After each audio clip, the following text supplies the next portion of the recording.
Morning, everybody, and welcome to another episode of Casual Caffeinated Conversations. I'm super excited today because I'm here with the marketing mind bender, Stacy. Thank you so much for joining me. How are you doing this morning? I'm doing awesome, Krista. Happy Friday. It's beautiful, sunny out. It's the weekend. What else can you say? I know, it's amazing. So we're going to start and we're going to play a game first. I'm going to say one word and you're to say the first word that comes to your mind. Are you ready? I'm a little scared, so I hope so. Let's do this. Okay, community. Effort. Connection. Required. Mental illness.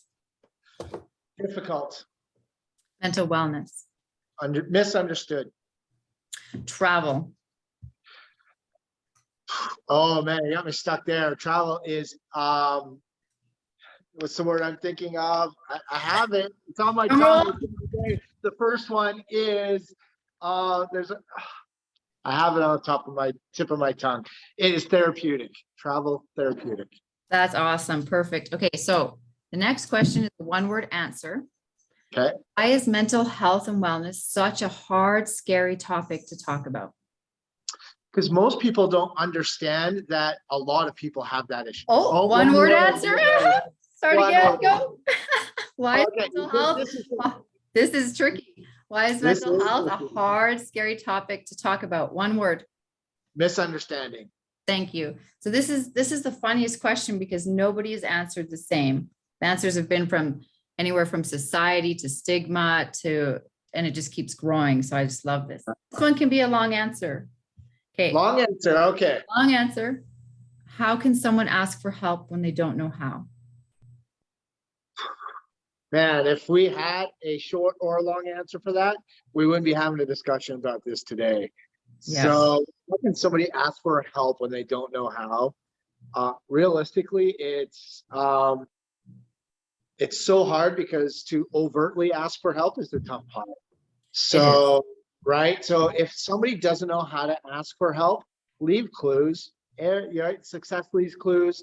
And when people need help, we leave clues too. So, let's say for me, if I'm having difficulty asking for help or don't know how to ask help, the way you put it, is, man, just make the clues obvious, right? If I'm in a shitty bad mood, make it obvious I'm in a shitty bad mood. Don't hide that. Or if I'm feeling depressed, looking depressed, don't hide that portion. People will pick up on that, and the right people who understand and get it will come out and ask. Yeah, and that's exactly it. And I think that people have such a hard time asking for help. And one of the reasons is because everybody has so much going on in their life that they don't want to be a burden, right? Yeah. So to also let people know they're not a burden. And I mean, if you need help, we're really all there for you. So it's learning how to ask, it's learning how to not hide your emotions. And there's other things, write it down, send a text, anything, just to get someone to say, are you okay? Yeah, you said it perfectly there. Put yourself in a position where somebody can ask you if you're doing okay. But then the other piece is be willing to say no, right? That's you don't have to ask for help. When somebody's going to sit there and offer and open the door or the window for you, take it. And I think when we're in the state, like we're trained to be like, hey, how are you? And that's the first thing that comes out of our mouth. When someone says, okay, we should be following it up with, why, or what's so great about today, or if they're not okay, why? Like we need to start asking why. What's good about today? I have one person who always says, how are you today? And you say good, and then you carry on with your conversation, and about 5 minutes in, she stops you and she goes, so really, how are you? Right? And then you're like, oh, like now I have to answer. And that's also part of the window too, Krista, is when somebody does ask if you're okay, be honest. That's right. I was that stereotypical giving the polite answer. Oh, I'm doing awesome. Right? It wasn't just I'm okay. It was I'm doing awesome and everything's superfluous. Yeah. And I was actually not doing great. And I took the practice and the behavior now, being honest with people and say, hey, how you doing? Honestly, I'm having a really shitty friggin' day today. But I'm working through it. And guess what the next question is? Oh, really? Is there something I can do to help? And that's right. I'm just working through my own stuff. But man, what a great way to answer a question are you doing okay? Instead of being polite, be honest. That's right. We have to learn to be honest. And it's such a hard thing because we've been taught to just keep it inside, right? And now we have to reteach ourselves how to just blurt it out. That's so true. So here's one of my favorites. Everything's about changing the narrative. And that's what we want to do as we move forward, is change the narrative around mental health. So if you could change the narrative around one word or one thing, what would it be? I would say when it comes around depression, right? I think that's probably one of the biggest misunderstood conditions anybody could have, and it affects so many people secretly and publicly. Realistically, there's so many degrees of depression, and nobody can determine what that is, right? Because it's such an internal thing. And I'll be honest, well, one of my stories, I remember I was, depressed. This is a number of years ago. And man, this particular scenario set me back years, where I was, working with a close mentor. We had worked for a couple of years together. They were a confidant of mine, and, we were having a meeting, and I came out, I was brave enough to ask for help, or at least state that I'm not okay. Yeah. And, again, depression, and I was feeling depressed, and I expressed, I said, I think I'm going through depression right now. I have trouble sleeping. I have trouble eating. I don't feel great. It's, not as extreme as some people might be experiencing in their experience, but this is my experience. And this particular mentor said to me, you're not depressed. I know what depressed people look like. They don't look like you. And that set me back years, Krista. So, changing the narrative around what depression is, and how to express it, or even better yet, how to talk about it, because it's such a personalized and internal battle. And that's it right there. It's so personalized, right? And it is an internal battle. And I don't think people quite understand. We can all walk around and put this giant smile on our face and pretend like everything's good. And sometimes when we do say, hey, it's not good, people are like, but you look so good, like you're doing so good. And that comes to social media and everything else. We can all look really good on social media.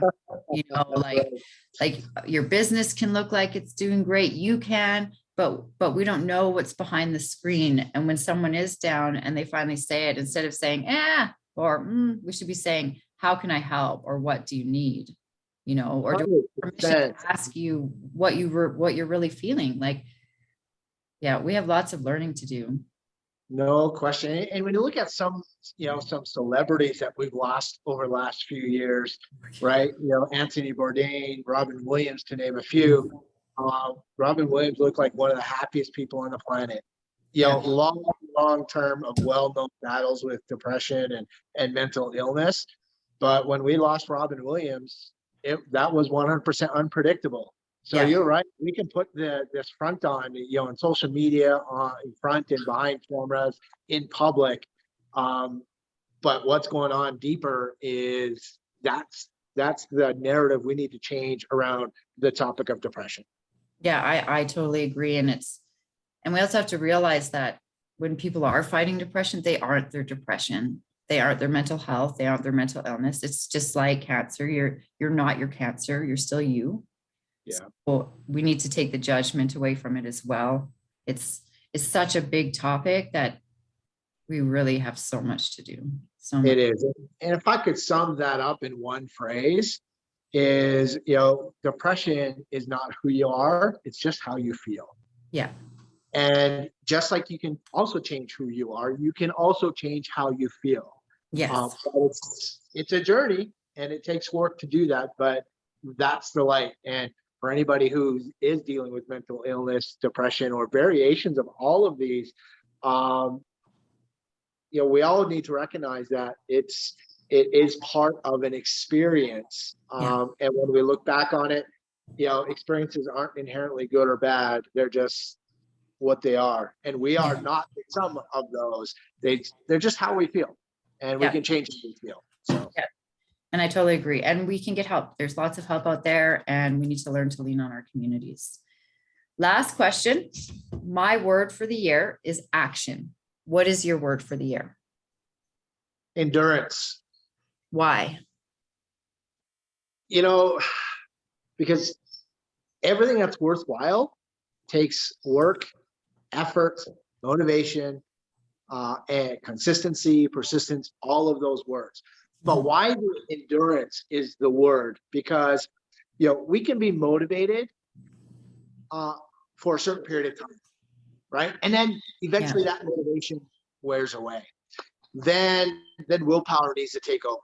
Okay, willpower is it's like the gas in your gas tank there's only so much of it, and you can burn through it pretty quick, and then it runs out, right? So we have got motivation, and that's the spark that comes and goes, and then we stick to willpower, and it's a little last longer, but eventually that energy wanes, and then eventually it needs to terminate with endurance. Right? Endurance through creating habits, endurance through, creating routines, right? That's what lasts. When you talk about action, right? Endurance means lasting action. Yes. I can take action once, I might even be able to take it twice, but can I take it 4 or 5, 100 or 1,000 times over? And I think that's what endurance means. It's not taking action once or twice. It's taking it over and over and over again in the right direction. Yeah, and that's perfect. I like people's words of the year. It's interesting to see what people are focusing on and where they're going and how they use it and what they think of that word, because even though some people have the same words, the meaning behind it to them is totally different, which is totally, that's a really cool. This has been super fun. Thank you so much for joining me, Stacy, and have a great day. Thanks, Krista. You too. Happy Friday.